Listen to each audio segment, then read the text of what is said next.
Stock market ಈಗ ಯಾರನ್ನು ಕೇಳಿದ್ರು ಸ್ಟಾಕ್ ಮಾರ್ಕೆಟಲ್ಲಿ ಟ್ರೇಡಿಂಗ್ ಮಾಡ್ತೀವಿ, FNO ಮಾಡ್ತೀವಿ, ಟ್ರೇಡಿಂಗ್ ಮಾಡ್ತೀವಿ, FNO ಮಾಡ್ತೀವಿ, ಯಾರನ್ನು ಕೇಳಿದ್ರು ಇದೇ ಹೇಳ್ತಾರೆ.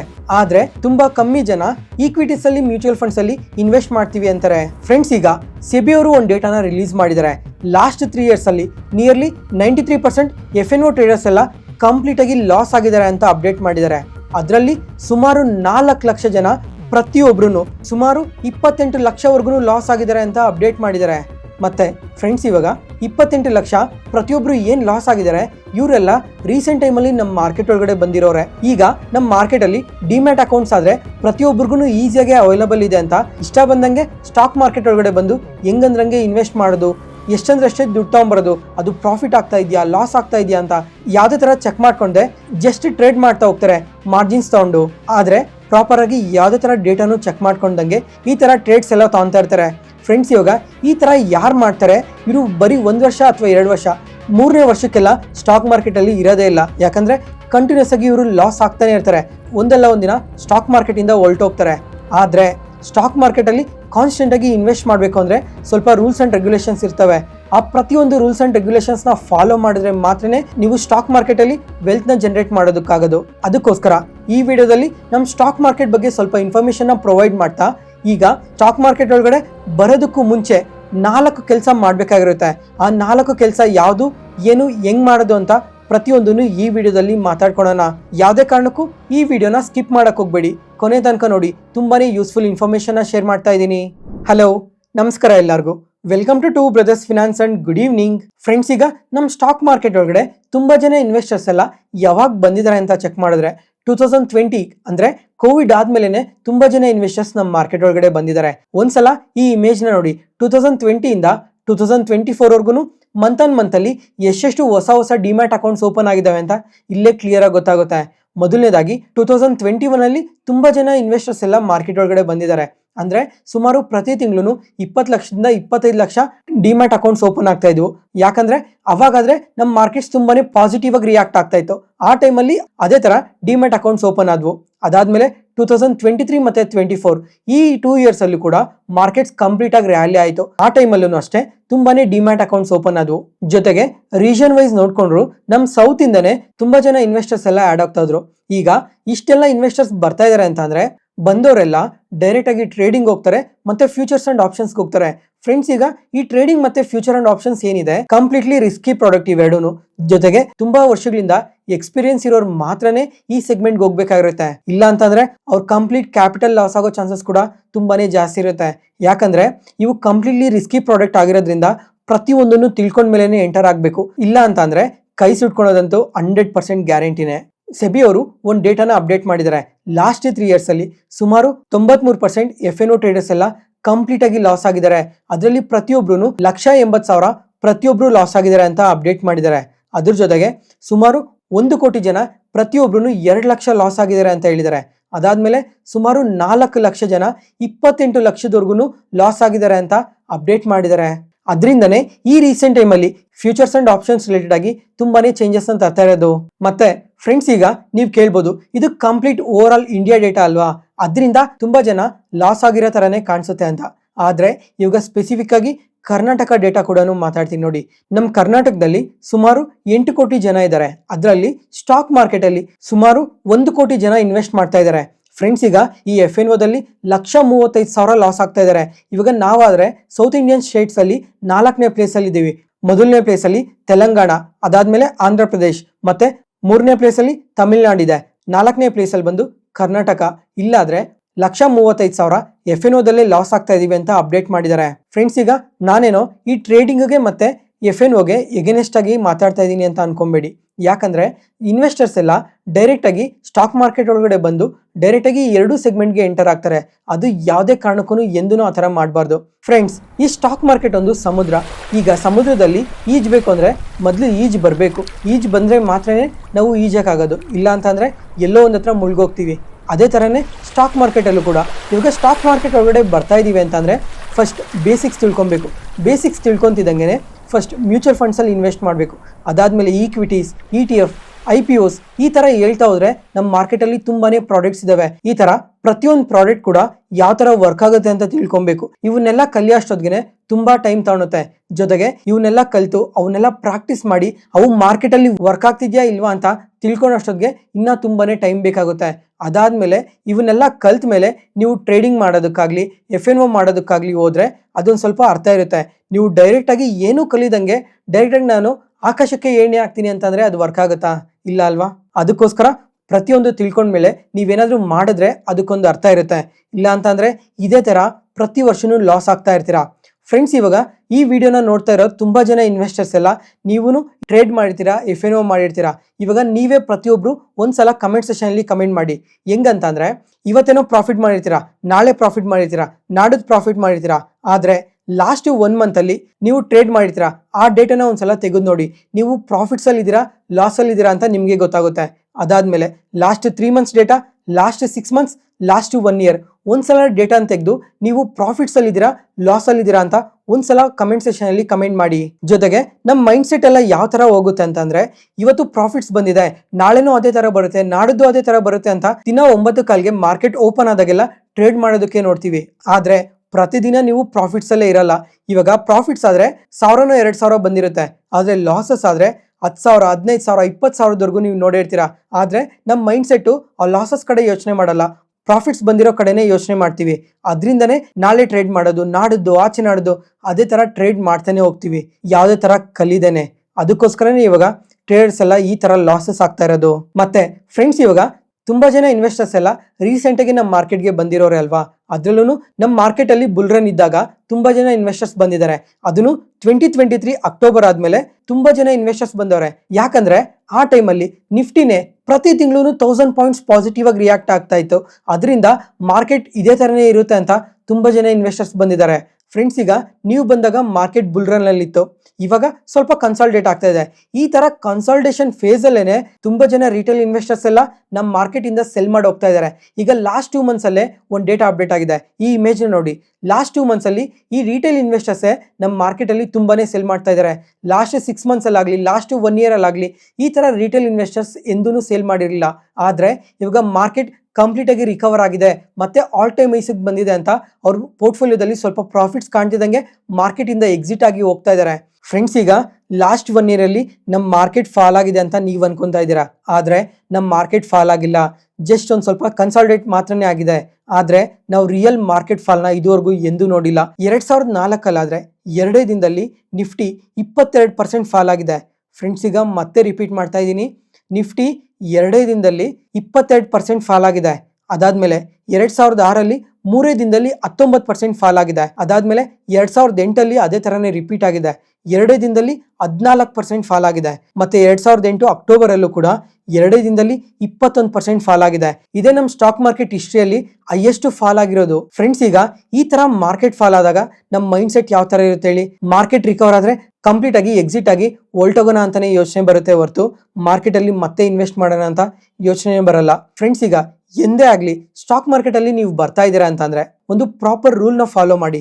ಇವಾಗ ನಿಮ್ಗೆ ಸ್ಯಾಲರಿ ಎಷ್ಟು ಬರ್ತಾ ಇದೆ, ಅದರಲ್ಲಿ ನಿಮ್ಗೆ ಎಕ್ಸ್ಪೆನ್ಸಸ್ಗೆ ಎಷ್ಟು ತೆಗೆದಿಡ್ತಾ ಇದ್ದೀರಾ, ಮತ್ತೆ ನಿಮ್ಗೆ ನೀಡ್ಸ್ಗೆ ಎಷ್ಟಿದೆ, ಮತ್ತೆ ಅದರಲ್ಲಿ ಸೇವಿಂಗ್ ಪಾರ್ಟ್ ಏನಿದೆ, ಆ ಸೇವಿಂಗ್ ಪಾರ್ಟ್ ಅಲ್ಲಿ ಸ್ವಲ್ಪ ಪಾರ್ಟ್ ಮಾತ್ರನೇ ನೀವು ಸ್ಟಾಕ್ ಮಾರ್ಕೆಟ್ ಅಲ್ಲಿ ಇನ್ವೆಸ್ಟ್ ಮಾಡಬೇಕಾಗಿರುತ್ತೆ. ಯಾಕಂದ್ರೆ ಇವಾಗ ನೀವು ಇನ್ನೊಂದು 6 ಮಂತ್ಸ್ಗೋ 3 ಮಂತ್ಸ್ಗೋ ಸ್ಟಾಕ್ ಮಾರ್ಕೆಟ್ ಅಲ್ಲಿ ಇನ್ವೆಸ್ಟ್ ಮಾಡಬೇಕು ಅಂತ ಇದ್ರೆ ದಯವಿಟ್ಟು ಯಾವುದೇ ಕಾರಣಕ್ಕೂ ಇನ್ವೆಸ್ಟ್ ಮಾಡಕ್ ಹೋಗ್ಬೇಡಿ. ಯಾಕಂದ್ರೆ ಯಾವಾಗ ಯಾವ ತರ ವೊಲೆಟೈಲ್ ಆಗಿರುತ್ತೆ ಅಂತ ಯಾರೂ ಹೇಳಕ್ಕಾಗಲ್ಲ. ಎಂದೇ ಆಗ್ಲಿ ಮಾರ್ಕೆಟ್ನ ಲಾಂಗ್ ಟರ್ಮ್ ಅಲ್ಲಿ ನೋಡಿ. ಲಾಂಗ್ ಟರ್ಮ್ ಅಲ್ಲಿ ನೋಡೋದ್ರ ಜೊತೆಗೆ ಡಿಸಿಪ್ಲಿನ್ ಆಗಿ ಇನ್ವೆಸ್ಟ್ ಮಾಡಿದ್ರೆ ಮಾತ್ರನೇ ನೀವು ಸ್ಟಾಕ್ ಮಾರ್ಕೆಟ್ ಅಲ್ಲಿ ವೆಲ್ತ್ ನ ಜನರೇಟ್ ಮಾಡೋಕ್ಕಾಗೋದು. ಸುಮ್ಮನೆ ಸ್ಟಾಕ್ ಮಾರ್ಕೆಟ್ ಅಲ್ಲಿ ತಂದು ಇನ್ವೆಸ್ಟ್ ಮಾಡಿ ಮತ್ತೆ ಅದು ಬೆಳೀತದಾ ಇಲ್ವಾ ಅಂತ ನೋಡ್ತಾ ಇದ್ರೆ ಯಾವುದೇ ಕಾರಣಕ್ಕೂ ಅಂಥವ್ರಿಗೆ ಸ್ಟಾಕ್ ಮಾರ್ಕೆಟ್ ವರ್ಕೇ ಆಗಲ್ಲ. ಇಲ್ಲ ಅಂತ ಅಂದ್ರೆ ನೀವು ಯಾವುದೇ ಕಾರಣಕ್ಕೂ ಸ್ಟಾಕ್ ಮಾರ್ಕೆಟ್ ಅಲ್ಲಿ ವೆಲ್ತ್ ನ ಜನರೇಟ್ ಮಾಡೋಕ್ಕಾಗಲ್ಲ. ಬಂದ್ಮೇಲೆ 1 or 2 years ವರ್ಗು ಇನ್ವೆಸ್ಟ್ ಮಾಡಿ ನೋಡ್ತೀರಾ, ಮತ್ತೆ ಸ್ಟಾಕ್ ಮಾರ್ಕೆಟ್ ವರ್ಕ್ ಆಗ್ತಿಲ್ಲ ನಮ್ಗೆ ಅಂತ ಬಿಟ್ಟು ಮತ್ತೆ ಹೊರಟೋಗ್ತೀರಾ. ಮತ್ತೆ ಇವಾಗ ಸ್ಟಾಕ್ ಮಾರ್ಕೆಟ್ ಒಳಗಡೆ ಬರೋದಕ್ಕೂ ಮುಂಚೆ 4 ಕೆಲಸ ತಪ್ಪದೆ ಮಾಡ್ಬೇಕಾಗಿರುತ್ತೆ. ಅದರಲ್ಲಿ ಮೊದಲನೇದಾಗಿ ಬಂದು ಎಮರ್ಜೆನ್ಸಿ ಫಂಡ್ ನ ಪ್ರತಿಯೊಬ್ಬರು ಬಿಲ್ಡ್ ಮಾಡ್ಬೇಕಾಗಿರುತ್ತೆ. ಹೆಂಗೆ ಅಂತಂದ್ರೆ ಎಕ್ಸಾಂಪಲ್, ಇವಾಗ ನೀವು ಎಂಪ್ಲಾಯೀಸ್ ಆಗಲಿ ಅಥವಾ ಬಿಸ್ನೆಸ್ ಇದ್ರೂ ಎಮರ್ಜೆನ್ಸಿ ಫಂಡ್ ನ ಬಿಲ್ಡ್ ಮಾಡ್ಬೇಕಾಗಿರುತ್ತೆ. ಹೆಂಗಂದ್ರೆ ಇವಾಗ ನಿಮ್ಗೆ 6 ತಿಂಗಳಿಗೆ ಎಷ್ಟು ಖರ್ಚಿರುತ್ತೋ ಅಷ್ಟು ಖರ್ಚನ್ನ ನೀವು ಪ್ರತಿ ತಿಂಗಳು ನಿಮ್ಮ ಸ್ಯಾಲರಿಯಲ್ಲಿ ಸ್ವಲ್ಪ ಸ್ವಲ್ಪ ತೆಗೆದಿಡ್ಬೇಕಾಗಿರುತ್ತೆ. ಜೊತೆಗೆ ಇಲ್ಲಿ ಏನ್ ಸೇವ್ ಮಾಡ್ತೀರಾ ಈ ದುಡ್ಡನ್ನ ಯಾವುದೇ ಕಾರಣಕ್ಕೂ ಸ್ಟಾಕ್ ಮಾರ್ಕೆಟ್ ಒಳಗಡೆ ಇನ್ವೆಸ್ಟ್ ಮಾಡಬಾರ್ದು. ಯಾಕಂದ್ರೆ ಇದು ಎಮರ್ಜೆನ್ಸಿ ಫಂಡ್ ಅಂತ ತೆಗೆದಿಟ್ಟಿರೋದು. ಇದ್ರ ಮೇನ್ ಉದ್ದೇಶನೇ ಏನಾದರೂ ಅವಶ್ಯಕತೆ ಬಂದಾಗ ಈ ದುಡ್ಡನ್ನ ಖರ್ಚು ಮಾಡ್ಕೊಳೋ. ಎಕ್ಸಾಂಪಲ್, ಇವಾಗ ನಿಮ್ಗೆ ಸಡನ್ ಆಗಿ ಏನಾದ್ರೂ ಒಂದು ಖರ್ಚು ಬರುತ್ತೆ. ಆ ಖರ್ಚು ಬರ್ತಿದ್ದಂಗೆನೆ ಇಲ್ಲಿರೋ ಕ್ಯಾಶ್ನ ನೀವು ಬಳಸ್ಕೊಂಡು ಆ ಖರ್ಚನ್ನ ಪೂರೈಸಬೇಕಾಗುತ್ತೆ. ಅದಾದ್ಮೇಲೆ ಏನಾದ್ರು ಸ್ವಲ್ಪ ಮೆಡಿಕಲ್ ಎಮರ್ಜೆನ್ಸಿ ಬಂದಾಗ ಇದೇ ದುಡ್ಡನ್ನ ಬಳಸಬೇಕಾಗಿರುತ್ತೆ. ಈ ತರ ಏನಾದ್ರು ಅರ್ಜೆಂಟ್ ಆಗಿ ಏನಾದ್ರು ಕೆಲಸ ಆಗ್ಬೇಕಂದಾಗ ಮಾತ್ರ ಈ ದುಡ್ಡನ್ನ ಖರ್ಚು ಮಾಡಬೇಕು. ಅಥವಾ ಏನಾದ್ರು ಅನ್ಎಕ್ಸ್ಪೆಕ್ಟೆಡ್ ಆಗಿ ಖರ್ಚುಗಳು ಬಂದಾಗ ಇಲ್ಲಿ ಕೂಡಿಕಿರೋ ದುಡ್ಡನ್ನ ಖರ್ಚು ಮಾಡ್ಬೇಕೇ ಹೊರತು ನೀವು ಬೇರೆಯವ್ರ ಹತ್ರ ಸಾಲ ಮಾಡೋದು ಈ ತರ ಯಾವುದೇ ಕಾರಣಕ್ಕೂ ಮಾಡಬಾರ್ದು. ಜೊತೆಗೆ ಇಲ್ಲಿ ನೀವು ಕೂಡಿಕಿರೋ ದುಡ್ಡನ್ನ ಯಾವುದೇ ಕಾರಣಕ್ಕೂ ಸ್ಟಾಕ್ ಮಾರ್ಕೆಟ್ ಅಲ್ಲಿ ಇನ್ವೆಸ್ಟ್ ಮಾಡಬಾರ್ದು. ಯಾಕಂದ್ರೆ ಸ್ಟಾಕ್ ಮಾರ್ಕೆಟ್ ತುಂಬಾ ವಾಲಟೈಲ್ ಆಗಿರುತ್ತೆ. ಜೊತೆಗೆ ಈ ದುಡ್ಡನ್ನ ಎಲ್ಲಿ ಪಾರ್ಕ್ ಮಾಡ್ಬೇಕು ಅಂದ್ರೆ ಲಿಕ್ವಿಡ್ ಫಂಡ್ಸ್ ಅಲ್ಲಿ ಪಾರ್ಕ್ ಮಾಡ್ಬೇಕಾಗಿರುತ್ತೆ. ಈ ಲಿಕ್ವಿಡ್ ಫಂಡ್ಸ್ ಅಲ್ಲಿ ಸುಮಾರು 6% ಇಂದ 7% ವರೆಗೂ ಇಯರ್ಲಿ ರಿಟರ್ನ್ಸ್ ವರ್ಕೌಟ್ ಆಗುತ್ತೆ. ಜೊತೆಗೆ ಇದು ಕಂಪ್ಲೀಟ್ಲಿ ಸೇಫ್ ಇನ್ವೆಸ್ಟ್ಮೆಂಟ್ ಆಗಿರುತ್ತೆ. ನೀವು ಯಾವಾಗ ವಿಡ್ರಾ ಮಾಡ್ಬೇಕಂದ್ರೂ ಆಗ ಫ್ಲೆಕ್ಸಿಬಲ್ ಆಗಿ ವಿಡ್ರಾ ಮಾಡಬಹುದು. ಜೊತೆಗೆ ಇಲ್ಲಿ ಇನ್ವೆಸ್ಟ್ ಮಾಡಿದ್ರೆ ಲಾಸ್ ಆಗುತ್ತೆ ಅನ್ನೋ ಯೋಚನೆ ಕೂಡ ಇರಲ್ಲ. ಯಾಕಂದ್ರೆ ಇದು ಕಾನ್ಸ್ಟೆಂಟ್ ಆಗಿ ಬೆಳಿತಾನೆ ಇರುತ್ತೆ. ಇವಾಗ FD ಯಾವ ತರ ವರ್ಕ್ ಆಗುತ್ತೋ ಇದು ಕೂಡ ಅದೇ ತರನೇ ವರ್ಕ್ ಆಗುತ್ತೆ. ನಿಯರ್ಲಿ 6 to 7% ವರ್ಗು ರಿಟರ್ನ್ಸ್ ಬರುತ್ತೆ. ಫ್ರೆಂಡ್ಸ್, ಇವಾಗ ಎಮರ್ಜೆನ್ಸಿ ಫಂಡ್ ನ ಬಿಲ್ಡ್ ಮಾಡಿದ್ರ, ಅದಾದ್ಮೇಲೆ ಎರಡನೇ ಇಂಪಾರ್ಟೆಂಟ್ ಕೆಲಸ ಬಂದು ಹೆಲ್ತ್ ಇನ್ಶೂರೆನ್ಸ್. ಫ್ರೆಂಡ್ಸ್, ಈಗ ಈ ಇನ್ಶೂರೆನ್ಸ್ ನಿಮ್ಮನ್ನ ನೀವು ಕಾಪಾಡ್ಕೊಳ್ಳೋದಕ್ಕೆ. ಈಗ ನಿಮ್ಗೆ ಹೆಲ್ತ್ ಇನ್ಶೂರೆನ್ಸ್ ಏನಾದ್ರು ಇಲ್ಲ ಅಂತ ಅಂದ್ರೆ ನಿಮ್ ಬ್ಯಾಂಕ್ ಅಕೌಂಟ್ ಅಲ್ಲಿ ಲಕ್ಷ ಇದ್ರು 50 ಲಕ್ಷ ಇದ್ರು ಅದು ವೇಸ್ಟ್ ಆಗುತ್ತೆ. ಯಾಕಂದ್ರೆ ಒಂದ್ ಇನ್ಸಿಡೆಂಟ್ ನಿಮ್ ಎಂಟೈರ್ ಲೈಫ್ ನ ಚೇಂಜ್ ಮಾಡುತ್ತೆ. ಜೊತೆಗೆ ನಿಮ್ ಹತ್ರ ಇರೋ ದುಡ್ಡು ಸಾಲದ ಬಂದು ಬೇರೆಯವ್ರ ಹತ್ರ ಸಾಲ ಮಾಡೋ ಪರಿಸ್ಥಿತಿ ಕೂಡ ಬರೋ ಚಾನ್ಸಸ್ ತುಂಬಾನೇ ಜಾಸ್ತಿ ಇರುತ್ತೆ ಒಂದು ಹೆಲ್ತ್ ಇನ್ಶೂರೆನ್ಸ್ ಇಲ್ಲ ಅಂತ ಅಂದ್ರೆ. ಮತ್ತೆ ಇಂಡಿಯಾದಲ್ಲಿ ಈ ಮೆಡಿಕಲ್ ಇನ್ಫ್ಲೇಷನ್ ಆದ್ರೆ ಪ್ರತಿ ವರ್ಷ 15% ಬೆಳೀತಾ ಇದೆ. ಫ್ರೆಂಡ್ಸ್, ಈಗ ನಮ್ಮ ಸ್ಟಾಕ್ ಮಾರ್ಕೆಟ್ ಅಲ್ಲೇ 15% ರಿಟರ್ನ್ಸ್ ಬರಲ್ಲ ಅಂತ ಅನ್ಕೊಂತೀವಿ. ಅಂಥದ್ರಲ್ಲಿ ಈ ಮೆಡಿಕಲ್ ಇನ್ಫ್ಲೇಷನ್ ಆದ್ರೆ 15% ಬೆಳೀತಾ ಇದೆ ಪ್ರತಿ ವರ್ಷನೂ. ಎಕ್ಸಾಂಪಲ್, ಇವಾಗ ಈ ವರ್ಷ ನೀವು ಹಾಸ್ಪಿಟ್ಲಿಗೆ ಹೋಗಿ ನಿಮ್ಗೆ ಏನಾದ್ರು 100 ರೂಪೀಸ್ ಖರ್ಚಾದ್ರೆ ಅದು ಮುಂದಿನ ವರ್ಷಕ್ಕೆ 115 ರೂಪಾಯಿ ಖರ್ಚಾಗುತ್ತೆ. ಜಸ್ಟ್ ಇವಾಗ ನಾನು ಚಿಕ್ಕ ಎಕ್ಸಾಂಪಲ್ ಹೇಳ್ತಾ ಇರೋದು 100 ರೂಪಾಯಿಗೆ. ಅದೇ 1000 ರೂಪಾಯಿ ನೀವು ಈ ವರ್ಷ ಖರ್ಚು ಮಾಡಿದ್ರೆ ಮುಂದಿನ ವರ್ಷ 150 ರೂಪಾಯಿ ಎಕ್ಸ್ಟ್ರಾ ಆಗುತ್ತೆ. ಅದೇ 10,000ಕ್ಕೆ 1,500 ಎಕ್ಸ್ಟ್ರಾ ಆಗುತ್ತೆ. 1 ಲಕ್ಷಕ್ಕೆ 15,000 ರೂಪಾಯಿ ಎಕ್ಸ್ಟ್ರಾ ಆಗುತ್ತೆ. ಅದೇ 10 ಲಕ್ಷಕ್ಕೆ 1,50,000 ಹೆಚ್ಚಾಗುತ್ತೆ. ಈ ತರ ಪ್ರತಿ ವರ್ಷನೂ ಹೆಚ್ಚಾಗ್ತಾನೆ ಹೋಗ್ತಾ ಇರುತ್ತೆ. ಫ್ರೆಂಡ್ಸ್, ಇವಾಗ ನೀವು ನಾರ್ಮಲ್ ಆಗಿ ಯಾವುದೇ ಒಂದು ಸರ್ಜರಿ ಅಂತ ಹಾಸ್ಪಿಟ್ಲಿಗೆ ಹೋದ್ರೂ ಮಿನಿಮಮ್ 3 ಲಕ್ಷದಿಂದ 5 ಲಕ್ಷದವರೆಗೂ ಖರ್ಚು ಅನ್ನೋದು ಇದ್ದೇ ಇರುತ್ತೆ. ಅದ್ರ ಜೊತೆಗೆ ಕಾಯಿಲೆಗಳು ಹೇಳ್ಬೇಕಾ, ಹೊಸ ಕಾಯಿಲೆಗಳು ಬರ್ತಾನೆ ಇದಾವೆ ಇವಾಗ. ಅದಕ್ಕೋಸ್ಕರ ಫ್ರೆಂಡ್ಸ್, ಇವಾಗ ಒಂದು ಹೆಲ್ತ್ ಇನ್ಶೂರೆನ್ಸ್ ನ ತಗೊಂಡ್ರೆ ಕಂಪ್ಲೀಟ್ ನಿಮ್ಗೆ ಯಾವುದೇ ತರ ಖರ್ಚು ಬಂದ್ರೂ ಹಾಸ್ಪಿಟಲ್ ಅಲ್ಲಿ ಈ ಹೆಲ್ತ್ ಇನ್ಶೂರೆನ್ಸ್ ಕವರ್ ಮಾಡುತ್ತೆ. ಇವಾಗ ನೀವು ಅನ್ಕೊಬಹುದು ಈ ಹೆಲ್ತ್ ಇನ್ಶೂರೆನ್ಸ್ಗೆ ತುಂಬಾನೇ ಖರ್ಚು ಮಾಡ್ಬೇಕಾಗಿರುತ್ತೆ ಅಂತ. ಯಾವುದೇ ಕಾರಣಕ್ಕೂ ತುಂಬಾ ಖರ್ಚು ಮಾಡೋ ಅವಶ್ಯಕತೆ ಇರಲ್ಲ. ಜಸ್ಟ್ ಒಂದು 500 ರೂಪಾಯಿಂದ 1000 ರೂಪಾಯಲ್ಲಿ ಒಂದು ಒಳ್ಳೆ ಹೆಲ್ತ್ ಇನ್ಶೂರೆನ್ಸ್ ನ ತಗೊಬಹುದು. 10 ಲಕ್ಷದಿಂದ ಒಂದು 25 ಲಕ್ಷ ಕವರ್ ಆಗೋ ತರ. ಆದ್ರೆ ಫ್ರೆಂಡ್ಸ್, ಇವಾಗ ಎಂದೇ ಆಗ್ಲಿ ಒಂದು ಹೆಲ್ತ್ ಇನ್ಶೂರೆನ್ಸ್ ನ ತಗೊಬೇಕಾದ್ರೆ ಪ್ರತಿಯೊಂದನ್ನು ಕ್ಲೀನ್ ಆಗಿ ಅನಾಲಿಸಿಸ್ ಮಾಡಿ ಯಾವ್ದು ಬೆಸ್ಟ್ ಹೆಲ್ತ್ ಇನ್ಶೂರೆನ್ಸ್ ಅಂತ ನೋಡ್ಕೊಂಡು ತಗೊಬೇಕಾಗಿರುತ್ತೆ. ಯಾಕಂದ್ರೆ ಈ ಇನ್ಶೂರೆನ್ಸ್ ಅಲ್ಲೆಲ್ಲ ತುಂಬಾನೇ ಅರ್ಥ ಆಗಿಲ್ದಿದ್ದ ಪದಗಳೆಲ್ಲ ತುಂಬಾನೇ ಜಾಸ್ತಿ ಬಳಸಿರ್ತಾರೆ. ಅದಕ್ಕೋಸ್ಕರ ಪ್ರತಿಯೊಂದನ್ನು ಡೀಟೇಲ್ ಆಗಿ ಚೆಕ್ ಮಾಡ್ಕೊಂಡು ಒಂದು ಒಳ್ಳೆ ಹೆಲ್ತ್ ಇನ್ಶೂರೆನ್ಸ್ ನ ತಗೊಬೇಕಾಗಿರುತ್ತೆ. ನೆಕ್ಸ್ಟ್, ಮೂರನೇದು ಬಂದು ಟರ್ಮ್ ಇನ್ಶೂರೆನ್ಸ್. ಫ್ರೆಂಡ್ಸ್, ಈ ಟರ್ಮ್ ಇನ್ಶೂರೆನ್ಸ್ ಅನ್ನೋದು ಪ್ರತಿಯೊಬ್ಬರಿಗೂ ತುಂಬಾನೇ ಮುಖ್ಯ ಆಗಿರುತ್ತೆ. ಅದ್ರ ಜೊತೆಗೆ ನಿಮ್ ಫ್ಯಾಮಿಲಿ ಏನಾದ್ರು ನಿಮ್ ಸ್ಯಾಲ್ರಿ ಮೇಲೆ ಕಂಪ್ಲೀಟ್ ಆಗಿ ಡಿಪೆಂಡ್ ಆಗಿದ್ರೆ ಅರ್ಜೆಂಟ್ ಆಗಿ ಒಂದು ಟರ್ಮ್ ಇನ್ಶೂರೆನ್ಸ್ ನ ತಗೊಳ್ಲೇಬೇಕಾಗಿರುತ್ತೆ. ಯಾಕಂದ್ರೆ ಇವಾಗ ಮನೆ ನಡಿಬೇಕು ಅಂತಂದ್ರೆ ಕಂಪ್ಲೀಟ್ ಆಗಿ ನಿಮ್ ಸ್ಯಾಲ್ರಿ ಮೇಲೆ ಡಿಪೆಂಡ್ ಆಗಿದ್ದಾರೆ.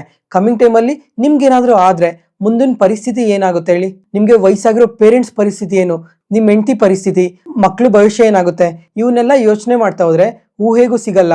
ಅದಕ್ಕೋಸ್ಕರ ಇವಾಗ ಮುಂದೆ ಏನೋ ಆದ್ರೂ ಆಗ್ಬೋದು, ಆಗದಿದ್ದಂಗೂ ಇರ್ಬೋದು, ಆದ್ರೆ ಅದು ಹೇಳಕ್ ಆಗಲ್ಲ ಅಲ್ವಾ? ಅದಕ್ಕೋಸ್ಕರ ಇವಾಗ ಒಂದು ಟರ್ಮ್ ಇನ್ಶೂರೆನ್ಸ್ ನ ತಗೊಂಡ್ರೆ ನಿಮ್ಗೆ ಏನಾದ್ರು ಆದ್ರೂ ನಿಮ್ ಕಂಪ್ಲೀಟ್ ಫ್ಯಾಮಿಲಿನ ಪ್ರೊಟೆಕ್ಟ್ ಮಾಡುತ್ತೆ. ಇವಾಗ ವಯಸ್ಸಾಗಿರೋ ಪೇರೆಂಟ್ಸ್ ಮತ್ತೆ ಏನೋ ಒಂದು ಕೆಲಸ ಮಾಡಕ್ ಆಗಲ್ಲ, ಹೆಂಡತಿ ಕೆಲಸ ಮಾಡಕ್ ಆಗಲ್ಲ, ಮತ್ತೆ ಮಕ್ಳು ಇವಾಗ ಓದೋದ್ ಬಿಟ್ಟು ಮತ್ತೆ ಅವರು ಕೆಲಸ ಮಾಡಕ್ ಆಗಲ್ಲ. ಅದಕ್ಕೋಸ್ಕರ ಕಂಪ್ಲೀಟ್ ನಿಮ್ ಫ್ಯಾಮಿಲಿನ ಪ್ರೊಟೆಕ್ಟ್ ಮಾಡ್ಬೇಕು ಅಂತಂದ್ರೆ ಒಂದು ಟರ್ಮ್ ಇನ್ಶೂರೆನ್ಸ್ ನ ತಗೊಳ್ಲೇಬೇಕಾಗಿರುತ್ತೆ. ಈ ಟರ್ಮ್ ಇನ್ಶೂರೆನ್ಸ್ ಯಾವ ತರ ವರ್ಕ್ ಆಗುತ್ತೆ ಅಂದ್ರೆ, ಎಕ್ಸಾಂಪಲ್, ಇವಾಗ ನಿಮ್ಗೊಂದು 50,000 ಸ್ಯಾಲ್ರಿ ಬರ್ತಾ ಇದೆ ಅಂತಂದ್ರೆ ನೀವು 10x ಅಥವಾ 20x ವರ್ಗು ನೀವು ಟರ್ಮ್ ಇನ್ಶೂರೆನ್ಸ್ ಕವರ್ನ ಮಾಡಿಸ್ಬೋದು.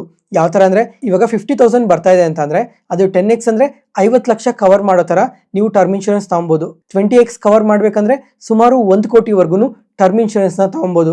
ಈ ತರ 1 ಕೋಟಿ ಟರ್ಮ್ ಇನ್ಶೂರೆನ್ಸ್ ತಗೊಳೋದ್ರಿಂದ ಕಮಿಂಗ್ ಟೈಮ್ ಅಲ್ಲಿ ನಿಮ್ಗೆ ಏನಾದ್ರೂ ಆದ್ರೆ ಆ 1 ಕೋಟಿ ದುಡ್ಡು ಏನಿದೆ ಕಂಪ್ಲೀಟ್ ಟ್ಯಾಕ್ಸ್ ಫ್ರೀ ದುಡ್ಡು ನಿಮ್ ಮನೆಗೆ ಬರುತ್ತೆ. ಅವಾಗ ನಿಮ್ ಫ್ಯಾಮಿಲಿ ಎಲ್ಲ ನಾರ್ಮಲ್ ಆಗಿ ಬಂದಿರೋ ದುಡ್ಡನ್ನ ಯೂಸ್ ಮಾಡ್ಕೊಂತ ಅವ್ರ ಎಜುಕೇಶನ್ ಆಗ್ಲಿ ಅಥವಾ ಡೇ ಟು ಡೇ ಲೈಫ್ ನ ಕಂಟಿನ್ಯೂ ಮಾಡ್ತಾ ಹೋಗ್ಬೋದು. ಮತ್ತೆ ಫ್ರೆಂಡ್ಸ್, ಇವಾಗ ನೀವು ಕೇಳ್ಬೋದು, ಇವಾಗ ಟರ್ಮ್ ಇನ್ಶೂರೆನ್ಸ್ ಅಲ್ಲಿ 1 ಕೋಟಿ ಕವರ್ ಸಿಗ್ತಾ ಇದೆ ಅಂತ ಅಂದ್ರೆ ಇದಕ್ಕೆ ತುಂಬಾ ಲಕ್ಷಗಳಲ್ಲಿ ಖರ್ಚು ಮಾಡ್ಬೇಕಾಗುತ್ತೆ ಅಂತ. ಆದ್ರೆ ಅದು ಸುಳ್ಳು ಫ್ರೆಂಡ್ಸ್. ಈಗ ಒಂದು ಟರ್ಮ್ ಇನ್ಶೂರೆನ್ಸ್ ತಗೊಬೇಕು ಅಂದ್ರೆ 30 ವರ್ಷದಿಂದ 35 ವರ್ಷದ ವಯಸ್ಸಲ್ಲಿರೋರು ಯಾರಾದ್ರೂ ಟರ್ಮ್ ಇನ್ಶೂರೆನ್ಸ್ ತಗೊಬೇಕು ಅಂದ್ರೆ ಸುಮಾರು ತಿಂಗಳಿಗೆ 1,500ದಿಂದ 2,000 ರೂಪಾಯಿ ಮಧ್ಯನೇ ಇರುತ್ತೆ.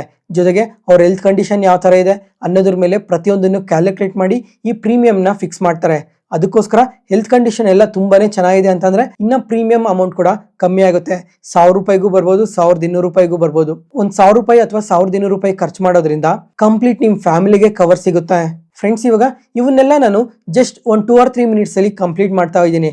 ಆದ್ರೆ ಇವುಗಳ ಬಗ್ಗೆ ತಿಳ್ಕೊಂತ ಹೋದ್ರೆ ತುಂಬಾನೇ ಇನ್ಫಾರ್ಮೇಶನ್ ಇದೆ. ಕಮಿಂಗ್ ಟೈಮಲ್ಲಿ ಎಮರ್ಜೆನ್ಸಿ ಫಂಡ್ ನ ಯಾವ ತರ ಬಿಲ್ಡ್ ಮಾಡೋದು, ಹೆಲ್ತ್ ಇನ್ಶೂರೆನ್ಸ್ ಯಾವ ತರ ತಗೊಬೇಕು, ಟರ್ಮ್ ಇನ್ಶೂರೆನ್ಸ್ ಯಾವ ತರ ತಗೊಬೇಕು, ಈ ತರ ಪ್ರತಿಯೊಂದು ಇನ್ಫಾರ್ಮೇಶನ್ ಕೂಡ ಕಮಿಂಗ್ ವಿಡಿಯೋಸ್ ಅಲ್ಲಿ ಪ್ರೊವೈಡ್ ಮಾಡ್ತಾ ಹೋಗ್ತೀನಿ. ಅವಾಗ ನೀವು ಪ್ರತಿಯೊಂದು ಇನ್ಫಾರ್ಮೇಶನ್ ನೀವು ತಪ್ಪದೆ ನೋಡ್ಬೋದು. ಫ್ರೆಂಡ್ಸ್, ಇಲ್ಲಿವರೆಗೂ ವಿಡಿಯೋ ನೋಡ್ತಾ ಇದ್ದೀರಾ? ಯಾವುದೇ ಪಾಯಿಂಟ್ ಅಲ್ಲಿ ನಾನು ಹೇಳೋ ಇನ್ಫಾರ್ಮೇಶನ್ ನಿಮಗೆ ಯೂಸ್ಫುಲ್ ಅನ್ಸಿದ್ರೆ ಈ ವಿಡಿಯೋನ ಲೈಕ್ ಮಾಡಿ. ನಿಮ್ಮ ಫ್ರೆಂಡ್ಸ್ ಅಲ್ಲಿ ಯಾರಿಗಾದ್ರೂ ಸ್ಟಾಕ್ ಮಾರ್ಕೆಟ್ ಬಗ್ಗೆ ತಿಳ್ಕೊಬೇಕು ಅಂತ ಅಂದ್ರೆ ಈ ವಿಡಿಯೋನ ಅವ್ರಿಗೆ ಶೇರ್ ಮಾಡಿ. ನೆಕ್ಸ್ಟ್ ಅದಾದ್ಮೇಲೆ 4ನೇದು ಬಂದು ಮ್ಯೂಚುವಲ್ ಫಂಡ್ಸ್. ಫ್ರೆಂಡ್ಸ್, ಇವಾಗ ನಮ್ಮ ಮಾರ್ಕೆಟ್ ಅಲ್ಲಿ ಈ ಮ್ಯೂಚುವಲ್ ಫಂಡ್ಸ್ ಬಗ್ಗೆ ಮಲ್ಟಿಪಲ್ ಟೈಮ್ಸ್ ಮಾತಾಡ್ಕೊಂಡಿದ್ವಿ. ಫ್ರೆಂಡ್ಸ್, ಈಗ ನಮ್ಮ ಸ್ಟಾಕ್ ಮಾರ್ಕೆಟ್ ಅಲ್ಲಿ ನೀವು ಎಲ್ಲೇ ಇನ್ವೆಸ್ಟ್ ಮಾಡ್ತಾ ಇದ್ರು, example equities, ETF, IPO, intraday, FNO, ಯಾವುದೇ ತರ ಇನ್ವೆಸ್ಟ್ಮೆಂಟ್ ಮಾಡಿದ್ರು, ಟ್ರೇಡಿಂಗ್ ಮಾಡಿದ್ರು ಮ್ಯೂಚುವಲ್ ಫಂಡ್ಸ್ ನ ಮಾತ್ರ ಯಾವುದೇ ಕಾರಣಕ್ಕೂ ಅವಾಯ್ಡ್ ಮಾಡಕ್ ಹೋಗ್ಬೇಡಿ. ಇವಾಗ ತುಂಬಾ ಜನ ಇನ್ವೆಸ್ಟರ್ಸ್ ಎಲ್ಲ ಏನ್ ಯೋಚನೆ ಮಾಡ್ತಾರೆ ಅಂತಂದ್ರೆ ಮ್ಯೂಚುವಲ್ ಫಂಡ್ಸ್ ಅಲ್ಲಿ ಇನ್ವೆಸ್ಟ್ ಮಾಡಿದ್ರೆ ಯಾವುದೇ ತರ ರಿಟರ್ನ್ಸ್ ಬರಲ್ಲ, ಯಾವುದೇ ಕಾರಣಕ್ಕೂ ಇನ್ವೆಸ್ಟ್ ಮಾಡಬೇಡಿ ಅಂತ ತುಂಬಾ ಜನನೇ ಹೇಳ್ತಾರೆ. ಅದ್ರ ಜೊತೆಗೆ ನೀವೇನಾದ್ರೂ ಲಾಂಗ್ ಟರ್ಮ್ಗೋಸ್ಕರ ಇನ್ವೆಸ್ಟ್ ಮಾಡ್ತಾ ಇದೀವಿ ಅಂತ ಅಂದ್ರೂ ಸಹ ಇವಾಗ ಲಾಂಗ್ ಟರ್ಮ್ ಅಲ್ಲಿ ಇನ್ಫ್ಲೇಷನ್ ಕೂಡ ಬೀಟ್ ಮಾಡಲ್ಲ, ಅಷ್ಟು ಕಮ್ಮಿ ರಿಟರ್ನ್ಸ್ ವರ್ಕೌಟ್ ಆಗುತ್ತೆ ಅಂತ ಹೇಳೋರು ಸಹ ನಮ್ಮ ಮಾರ್ಕೆಟ್ ಅಲ್ಲಿ ತುಂಬಾ ಜನ ಇರ್ತಾರೆ. ಆದ್ರೆ ಫ್ರೆಂಡ್ಸ್, ಇವನ್ನೆಲ್ಲ ಯಾವುದೇ ಕಾರಣಕ್ಕೂ ನಂಬಕ್ ಹೋಗ್ಬೇಡಿ. ಇವಾಗ ಈ ಮ್ಯೂಚುವಲ್ ಫಂಡ್ಸ್ ಅಲ್ಲಿ ಯಾವುದೇ ತರ ರಿಟರ್ನ್ಸ್ ಬರಲ್ಲ ಅಂತ ಅಂದವರೆಲ್ಲ 1 yearಗೋ 2 yearಗೋ ಇನ್ವೆಸ್ಟ್ ಮಾಡಿ ನೋಡಿರ್ತಾರೆ, ಅಂಥವ್ರನ್ನೇ ಈ ತರ ಹೇಳೋದು. ಆದ್ರೆ ಫ್ರೆಂಡ್ಸ್, ಮ್ಯೂಚುವಲ್ ಫಂಡ್ಸ್ ಅಲ್ಲಿ ಎಂದೇ ಆಗಲಿ ಇನ್ವೆಸ್ಟ್ ಮಾಡಬೇಕು ಅಂದ್ರೆ ಮಿನಿಮಮ್ 5 years ಇಂದ 10 years ವರೆಗೂ ಇನ್ವೆಸ್ಟ್ ಮಾಡಿ. ಶಾರ್ಟ್ ಟರ್ಮ್ಗೋಸ್ಕರ ಯಾವುದೇ ಕಾರಣಕ್ಕೂ ಈಕ್ವಿಟಿ ಮ್ಯೂಚುವಲ್ ಫಂಡ್ಸ್ ಅಲ್ಲಿ ಎಂದೂ ಇನ್ವೆಸ್ಟ್ ಮಾಡಕ್ ಹೋಗ್ಬೇಡಿ. ಯಾಕಂದ್ರೆ ಮಾರ್ಕೆಟ್ಸ್ ತುಂಬಾನೇ ವೊಲಟೈಲ್ ಆಗಿರೋ ಕಾರಣದಿಂದ ಮೇಜರ್ ಆಗಿ ರಿಟರ್ನ್ಸ್ ಕೂಡ ಬರೋ ಚಾನ್ಸಸ್ ಇರಲ್ಲ. ಮತ್ತೆ ಫ್ರೆಂಡ್ಸ್, ಇವಾಗ ಒಂದ್ಸಲ ಈ ಇಮೇಜ್ ನ ನೋಡಿ, ಲಾಸ್ಟ್ 10 years ಅಲ್ಲಿ ಈ ಮ್ಯೂಚುವಲ್ ಫಂಡ್ಸ್ ಯಾವ ತರ ಪರ್ಫಾರ್ಮ್ ಮಾಡಿದಾವೆ ಅಂತ ನಿಮ್ಗೆ ಇಲ್ಲೇ ಗೊತ್ತಾಗುತ್ತೆ. Nippon India small cap fund ಆದ್ರೆ ಲಾಸ್ಟ್ 10 years ಅಲ್ಲಿ 22% CAGR ಅಲ್ಲಿ ಗ್ರೋ ಆಗಿದೆ. ಅದಾದ್ಮೇಲೆ ಕ್ವಾಂಟ್ ELSS ಟ್ಯಾಕ್ಸ್ ಸೇವರ್ ಫಂಡ್ ಆದ್ರೆ 22% CAGR ಅಲ್ಲಿ ಗ್ರೋ ಆಗಿದೆ. ಫ್ರೆಂಡ್ಸ್, ಇವಾಗ ನೀವು ಯಾವ್ದಾದ್ರು ಮ್ಯೂಚುವಲ್ ಫಂಡ್ಸ್ ಲಾಸ್ಟ್ 10 years ಅಲ್ಲಿ ಎಷ್ಟು ಬೆಟರ್ ಆಗಿ ಗ್ರೋ ಆಗಿದೆ ಅಂತ ನೀವು ಇಲ್ಲೇ ನೋಡ್ಬೋದು. ಫ್ರೆಂಡ್ಸ್, ಇವಾಗ ನಾರ್ಮಲ್ ಆಗಿ ಇಂಡೆಕ್ಸ್ ಅಲ್ಲಿ ನೋಡಿದ್ರು ಮಿನಿಮಮ್ ಮ್ಯೂಚುವಲ್ ಫಂಡ್ಸ್ ಅಲ್ಲಿ 12% CAGR ಅಲ್ಲಿ ಗ್ರೋ ಆಗುತ್ತೆ. ಆದ್ರೆ ಇವು ತುಂಬಾನೇ ಒಳ್ಳೆ ರಿಟರ್ನ್ಸ್ ಕೊಟ್ಟಿರೋ ಕಾರಣದಿಂದ ನಿಯರ್ಲಿ 20% ಇಂದ 22% CAGR ಅಲ್ಲಿ ಗ್ರೋ ಆಗಿದೆ. ಫ್ರೆಂಡ್ಸ್, ಇವಾಗ ನೀವು ನಾರ್ಮಲ್ ಆಗಿ SIP ಮಾಡ್ತಾ ಈ ತರ ರಿಟರ್ನ್ಸ್ ಏನಾದ್ರು ವರ್ಕೌಟ್ ಆದ್ರೆ ಲಾಂಗ್ ಟರ್ಮ್ ಅಲ್ಲಿ ನೀವು ತುಂಬಾನೇ ಒಳ್ಳೆ ವೆಲ್ತ್ ನ ಜನರೇಟ್ ಮಾಡಿರ್ತೀರಾ. ಫ್ರೆಂಡ್ಸ್, ಇವಾಗ ಒಂದ್ಸಲ ಈ SIP ಕ್ಯಾಲ್ಕುಲೇಟರ್ ನ ಓಪನ್ ಮಾಡ್ತೀನಿ ನೋಡಿ ಇಲ್ಲಿ. ಫ್ರೆಂಡ್ಸ್, ಇವಾಗ ನೀವೇನಾದ್ರೂ ಪ್ರತಿ ತಿಂಗಳು 5,000 SIP ಮಾಡ್ತಾ ಇದ್ರೆ ಅದೇನಾದ್ರೂ 12% ಗ್ರೋ ಆದ್ರೆ ನೆಕ್ಸ್ಟ್ 10 years ಅಲ್ಲಿ ನಿಮ್ ಇನ್ವೆಸ್ಟ್ಮೆಂಟ್ಸ್ ಯಾವ ತರ ಇರುತ್ತೆ ಅಂತ ಇಲ್ಲೇ ನೋಡ್ಬೋದು. ನೀವು ಸುಮಾರು 6 ಲಕ್ಷದವರೆಗೂ ಇನ್ವೆಸ್ಟ್ ಮಾಡಿರ್ತೀರಾ, ಅದಕ್ಕೆ ರಿಟರ್ನ್ಸ್ ಬಂದು 5,20,000ವರೆಗೂ ಬಂದಿರುತ್ತೆ. ಅದಾದ್ಮೇಲೆ ಅದೇ ನೀವು SIP ನ ಕಂಟಿನ್ಯೂ ಮಾಡ್ತಾ ಹೋದ್ರೆ 20 ವರ್ಷಕ್ಕೆ ಟೋಟಲ್ ಆಗಿ 45 ಲಕ್ಷ ಕಾರ್ಪಸ್ ಆಗಿರುತ್ತೆ. ಅದೇ 30 ವರ್ಷಕ್ಕೆ 1,54,00,000 ಆಗಿರುತ್ತೆ. ಅದು ಜಸ್ಟ್ 12% CAGR ಅಲ್ಲಿ ಬೆಳೆದ್ರೇನೆ ಈ ತರ ಗ್ರೋತ್ ಕಾಣ್ತಾ ಇರೋದು. ಇನ್ನ ಮಾರ್ಕೆಟ್ಸ್ ಏನಾದ್ರು ತುಂಬಾ ಪಾಸಿಟಿವ್ ಆಗಿ ಗ್ರೋ ಆದ್ರೆ ಇನ್ನ ರಿಟರ್ನ್ಸ್ ಅನ್ನೋದು ಇನ್ನ ತುಂಬಾನೇ ಬೆಟರ್ ಆಗಿ ವರ್ಕೌಟ್ ಆಗುತ್ತೆ. ಮತ್ತೆ ಫ್ರೆಂಡ್ಸ್, ಇವಾಗ ಈ ತರ SIP ಮಾಡಿದ್ರೇನೆ ಈ ತರ ಗ್ರೋ ಆದ್ರೆ ನೀವು ಸ್ಟೆಪ್ ಅಪ್ SIP ಮಾಡಿದ್ರೆ ಇನ್ನ ತುಂಬಾನೇ ಪಾಸಿಟಿವ್ ಆಗಿ ಗ್ರೋ ಆಗುತ್ತೆ. ಇವಾಗ ನೀವು ಪ್ರತಿ ವರ್ಷನೂ 10% ನಿಮ್ಮ SIP ಕಾಂಟ್ರಿಬ್ಯೂಷನ್ ನ ಇನ್ಕ್ರೀಸ್ ಮಾಡ್ತಾ ಹೋದ್ರೆ ನೀವು 1 ಕೋಟಿ ರೀಚ್ ಆಗೋದಕ್ಕೆ ನೀವು 30 ವರ್ಷ ತಗೊಂಡಿದೆ. ಅದೇ ಒಂದು 15 ವರ್ಷದಲ್ಲೇನೆ 1 ಕೋಟಿ ರೀಚ್ ಆಗೋ ಚಾನ್ಸಸ್ ಕೂಡ ತುಂಬಾನೇ ಜಾಸ್ತಿ ಇರುತ್ತೆ. ಮತ್ತೆ ಫ್ರೆಂಡ್ಸ್, ಇವಾಗ ಫೈನಲ್ ಆಗಿ ಏನ್ ಹೇಳ್ತೀನಿ ಅಂತಂದ್ರೆ ಯಾವುದೇ ಕಾರಣಕ್ಕೂ ಮ್ಯೂಚುವಲ್ ಫಂಡ್ಸ್ ನ ಮಾತ್ರ ಎಂದೂ ಯಾರನ್ನು ಸ್ಕಿಪ್ ಮಾಡಕ್ ಹೋಗ್ಬೇಡಿ. ಮತ್ತೆ ಫ್ರೆಂಡ್ಸ್, ಇವಾಗ ಈ ವಿಡಿಯೋನ ಯಾರಾದ್ರೂ 20 ವರ್ಷದಲ್ಲಿ ಇರೋರು ಏನಾದ್ರು ನೋಡ್ತಾ ಇದ್ರೆ, ಯಾಕಂದ್ರೆ ಈ ರೀಸೆಂಟ್ ಟೈಮಲ್ಲಿ ನಮ್ಮ ಸ್ಟಾಕ್ ಮಾರ್ಕೆಟ್ ಒಳಗಡೆ ಇವರು ತುಂಬಾ ಜನ ಬಂದಿದ್ದಾರೆ. ಬಂದವರೆಲ್ಲ ಡೈರೆಕ್ಟ್ ಆಗಿ ಇಂಟ್ರಾಡೇಗೋ ಡೈರೆಕ್ಟ್ ಆಗಿ ಟ್ರೇಡಿಂಗ್ ಕಡೆನೇ ನೋಡ್ತಾ ಇದ್ದಾರೆ. ಅದಕ್ಕೋಸ್ಕರನೇ ಅವ್ರಿಗೋಸ್ಕರ ಸ್ಪೆಸಿಫಿಕ್ ಆಗಿ ಮೆನ್ಷನ್ ಮಾಡ್ತಾ ಇರೋದು. ಫ್ರೆಂಡ್ಸ್, ಯಾರಾದ್ರೂ 20 ವರ್ಷದಲ್ಲಿ ಇರೋರು ಆದಷ್ಟು ಮ್ಯೂಚುವಲ್ ಫಂಡ್ಸ್ ಅಲ್ಲಿ ಇನ್ವೆಸ್ಟ್ ಮಾಡಿ. ನೀವು 20 ವರ್ಷದಲ್ಲಿ ಏನಾದ್ರು ನೀವು ಮ್ಯೂಚುವಲ್ ಫಂಡ್ಸ್ ಅಲ್ಲಿ ಇನ್ವೆಸ್ಟ್ ಮಾಡೋದನ್ನ ಶುರು ಮಾಡಿದ್ರೆ ನಿಮ್ಗೆ 30 ವರ್ಷ ಬರೋಷ್ಟೊತ್ತಿಗೆ ಒಳ್ಳೆ ಕಾರ್ಪಸ್ ಬಿಲ್ಡ್ ಆಗಿರುತ್ತೆ. ಪ್ರತಿ ತಿಂಗಳು ನಿಮ್ಮ ಹತ್ರ 500 ರೂಪಾಯಿ ಇದ್ರೆ 500 ರೂಪಾಯಿ ಇನ್ವೆಸ್ಟ್ ಮಾಡಿ, 1,000 ರೂಪಾಯಿ ಇದ್ರೆ 1,000 ರೂಪಾಯಿ ಇನ್ವೆಸ್ಟ್ ಮಾಡಿ. ಪ್ರತಿ ತಿಂಗಳು ಡಿಸಿಪ್ಲಿನ್ ಆಗಿ ಯಾವುದೇ ಕಾರಣಕ್ಕೂ ಸ್ಕಿಪ್ ಮಾಡದೆ ಇನ್ವೆಸ್ಟ್ ಮಾಡ್ತಾ ಹೋಗಿ. ನೆಕ್ಸ್ಟ್ 10 ಇಯರ್ಸಲ್ಲಿ ಮ್ಯಾಜಿಕ್ ನೋಡ್ತೀರಾ ನೀವು. ಫ್ರೆಂಡ್ಸ್, ಇದುವರೆಗೂ ಈ ವಿಡಿಯೋದಲ್ಲಿ ಎಮರ್ಜೆನ್ಸಿ ಫಂಡ್ ಬಗ್ಗೆ ಮಾತಾಡಿದ್ವಿ, health insurance, term insurance, mutual funds ಬಗ್ಗೆ ಕೂಡ ಮಾತಾಡಿದ್ವಿ. ಇವಾಗ ಇದ್ರ ಬಗ್ಗೆ ಎಲ್ಲ ಕಮಿಂಗ್ ಟೈಮಲ್ಲಿ ಇನ್ನೂ ಡೀಟೇಲ್ ಆಗಿ ಪ್ರತಿಯೊಂದು ಇನ್ಫಾರ್ಮೇಷನ್ನ ಕೂಡ ಇದೇ ಥರ ಶೇರ್ ಮಾಡ್ತಾ ಇರ್ತೀನಿ. ಈ ವಿಡಿಯೋನ ಇಲ್ಲಿವರೆಗೂ ನೋಡ್ತಾ ಇದ್ದೀರಾ ಅಂತ ಅಂದರೆ ನಾನು ಹೇಳ್ತಿರೋ ಇನ್ಫಾರ್ಮೇಷನ್ ನಿಮಗೆ ತುಂಬ ಉಪಯೋಗ ಆಗ್ತಿದೆ ಅಂತ ಅನ್ಕೊತೀನಿ. ಅದಕ್ಕೋಸ್ಕರ ಈ ವಿಡಿಯೋನ ಲೈಕ್ ಮಾಡಿ, ಟೂ ಬ್ರದರ್ಸ್ ಫೈನಾನ್ಸ್ ಚಾನಲ್ನ ಸಬ್ಸ್ಕ್ರೈಬ್ ಆಗಿ. ಮತ್ತೆ ಮುಂದಿನ ವಾರ ಇದೇ ಥರ ವಿಡಿಯೋದಲ್ಲಿ ಸಿಗೋಣ. Thank you.